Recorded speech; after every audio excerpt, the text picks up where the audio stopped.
Market లో invest చేసి మీ డబ్బులు డబుల్ చేసుకోవాలనుకుంటున్నారా? సుందరరామిరెడ్డి గారి లైవ్ సెమినార్ కి అటెండ్ అవ్వండి.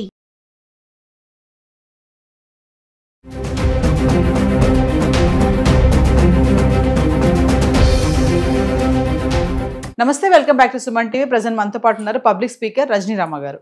నమస్తే మ్యామ్. నమస్తే నవీన మేడం, ప్రొద్దుటూరు ఇన్సిడెంట్ గురించి మనం ఆల్రెడీ మాట్లాడాము. అబ్బాయి తల్లిని చంపిన విషయం అసలు ఎంత దారుణం అంటే, బీటెక్ చేసి 4 years అవుతుంది, జాబ్ లేదు, జాబ్ ట్రయల్స్ లో హైదరాబాద్ లో ఉంటున్నాడు. సడన్ గా వెళ్ళడము, వాళ్ళ అమ్మ అడగడము ఎందుకు వచ్చావురా అనేసి అంటూ ఫ్రస్ట్రేట్ అవ్వడము. సో ఇదంతా మనకు తెలిసిన విషయమే. ఇప్పుడు కొత్తగా ఏంటంటే పోలీసు వాళ్ళు విచారణలో అబ్బాయి చెప్పేది ఏంటంటే సరిగా ఆన్సర్ సరిగ్గా చెప్పట్లేదు, మ్యాచ్ అవ్వట్లేదు ఇన్సిడెంట్కి అబ్బాయి చెప్పే మాటలకి. కొంతమంది ఏమో మెంటల్ కండిషన్ బాగాలేదు అంటున్నారు. మెంటల్ కండిషన్ బాగోలేకపోతే తండ్రిని డోర్ పెట్టడము, కిచెన్లోకి వెళ్ళి తీయడము, బయటకు లాక్ రావడము. ఇప్పుడు ఏంటంటే నేను దేవుడి దగ్గరికి వెళ్ళాలి, నాకు దేవుడితో రిలేషన్ ఉంది, మా అమ్మ నమ్మలేదు నేను చెప్తుంటే, మా అమ్మని అందుకే దేవుడి దగ్గరికి పంపించానని ఇలాంటి చెప్పడం.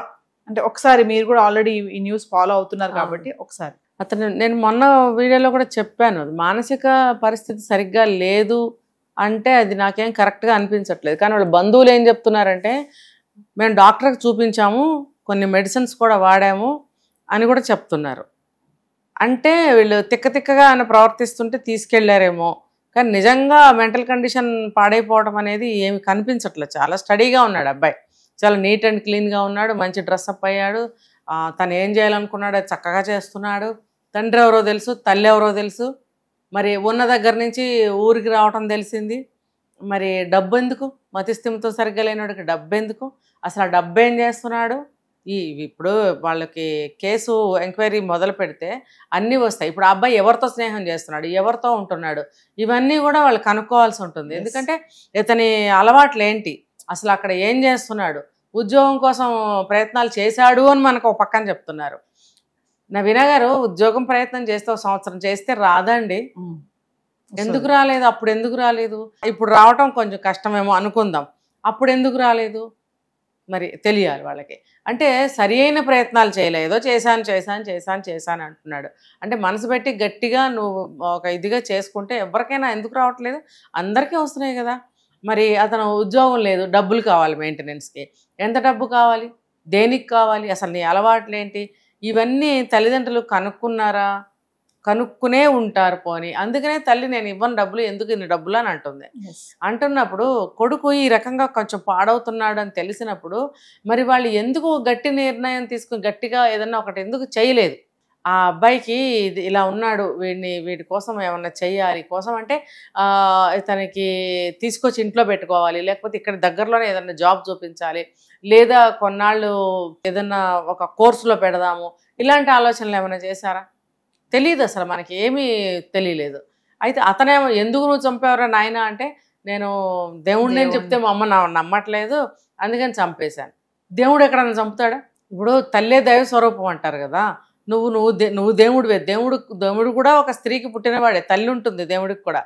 ఉన్నప్పుడు మరి నువ్వు దేవుడు అయినప్పుడు నీ తల్లిని నువ్వు ఎలా చంపగలిగావు? దేవుడి రూపంలో ఎలా చంపావు? ఏంటంటే చేసిన పని వల్ల అతనికి కొంచెం సేపు మైండ్ అప్సెట్ అవుతుంది. ఇప్పుడు కావాలని చేశాడా, అనుకోకుండా చేశాడా అనేది అప్రస్తుతం. ఇప్పుడు ఇంటెన్షన్గానే వచ్చావు, అక్కడి నుంచి ఆవేశంగా వచ్చావు, హైదరాబాద్ నుంచి వచ్చి రాగానే నువ్వు ఈ పని చేసావు. తండ్రి పొద్దున్నే స్నానం చేస్తుంటే నువ్వు ఆ తలుపు పెట్టేయాల్సిన పనేముంది? తండ్రి అరుస్తున్నా నువ్వు ఎందుకు తీయట్లేదు? ఇక్కడ తల్లినేమో అటు తిరిగి ఉన్న తల్లిని చంపావు, చంపినోడివి మళ్ళీ లాక్కొచ్చి బయటపడేసావు, మళ్ళీ టీవీ చూస్తున్నావు. అంటే ఏంటి? నీకు ప్రతీకారం ఆ రేంజ్లో నువ్వు కోరుకుంటుంది నీ మనసు.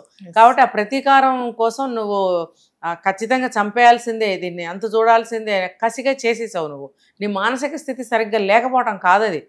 నువ్వు చక్కగా పర్ఫెక్ట్గా చేస్తున్నావు, ఏ పని చేసినా పర్ఫెక్ట్గా చేస్తున్నావు. అలాంటప్పుడు కండిషన్ సరిగ్గా లేకపోవడం ఏంటి? అంతా బాగానే ఉండుంటుంది. కాకపోతే ఆ చంపేసిన తర్వాత కొంచెం చల్లారుతుంది. చల్లారినప్పుడు కొంచెం భయం అనేది వేస్తుంది. అప్పుడు ఏం మాట్లాడుతున్నాడో తలా తోక లేకుండా 4-3 మాటలు మాట్లాడటం అనేది క్రిమినల్కి సహజమే. అది పోలీసులు అడ్డదిడ్డంగా క్వశ్చన్స్ వేస్తారు కదా వాడిని ఇరికించే పద్ధతిలో. అప్పుడు ఏం మాట్లాడాలో తెలియక మాట్లాడే మాటలు కొన్ని ఉంటాయి. ఇప్పుడు మళ్ళీ తండ్రి కూడా తలకొరివి పెట్టడానికి పిల్లాడిని పంపించండి అంటే ఇటువంటి వాడితో తలకొరివి పెట్టించుకుంటాడు, ఆత్మ శాంతించనే అవ్వదు, శాంతించదు అసలు. ఆయనని అసలు ఎలా ఒప్పుకున్నాడు? కానీ ఎవరికైనా సరే భార్య పోయిన ప్రతి మగాడు ఇమ్మీడియట్గా ఆలోచించే ఆలోచన ఇదే. ఇది కూడా అనుకోండి పోనీ, మిగతా కార్యక్రమాలతో పాటు ఇది కూడా ఆలోచిస్తాడు. తలకొరువు పెట్టేస్తే నేను ఒంటరిని అయిపోతాను, రేపు నన్ను ఎవరు చూస్తారు, నేను ఇంకో పెళ్లి చేసుకోవాల్సి వస్తే కుదరదు అంటే తలకొరువు పెడితే మళ్ళీ పెళ్లి చేసుకోకూడదు శాస్త్ర ప్రకారం. అందుకని చాలామంది తలకొరువు పెట్టరు.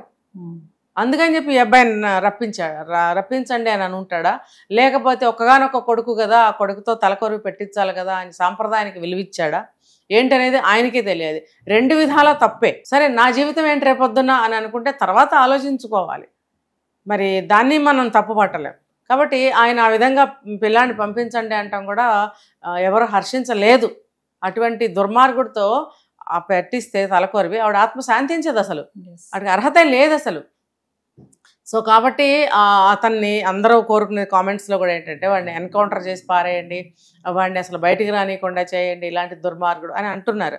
ఇలాంటి వాడిని ఒక సైకో అనుకోండి, మానసిక స్థితి సరిగ్గా లేదనుకోండి, ఒక దుర్మార్గుడే అనుకోండి, మనసు లేని ఎవరన్నా అనుకోండి, వాడు బయటకు వస్తే మాత్రం ఇంకా అనేక విధాల నష్టం వాటిల్తుంది సమాజానికి.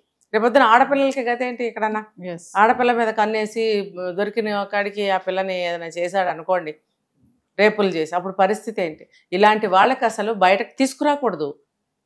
నువ్వు దేవుడు అయితే దేవుడిలాగా తపస్సు చేసుకుంటా కూర్చో. పరమశివుడు కూడా విష్ణుమూర్తిని ధ్యానిస్తూ యోగముద్రలో ఉంటాడు. ఆయన భగవంతుడే, ఈయన భగవంతుడే. నువ్వు కూడా జైల్లో ధ్యానం చేసుకుంటూ కూర్చో. నువ్వు భగవంతుడివి కదా, కూర్చో. హాయిగా కూర్చుని వాళ్ళు ముద్దేస్తారో తిని నువ్వు అక్కడ తపస్సు చేసుకుంటూ కూర్చో. ఇంకా అతనికి అదే శిక్ష. ఇప్పుడు అతనికి ఎటువంటి శిక్ష వేస్తారనేది కోర్టు వాళ్ళు నిర్ణయిస్తారు. ఏ శిక్ష అయినా కానీ అతను బయటికి రావడానికి అనేది వీలు లేదు. తండ్రి కూడా నా కొడుకు లేకపోతే నేను ఎలా బ్రతకగలను అని అనుకుంటే అతనికి కూడా గట్టిగా పాఠం చెప్పాల్సిన అవసరం ఎంతైనా ఉంది ఇక్కడ. Thank you.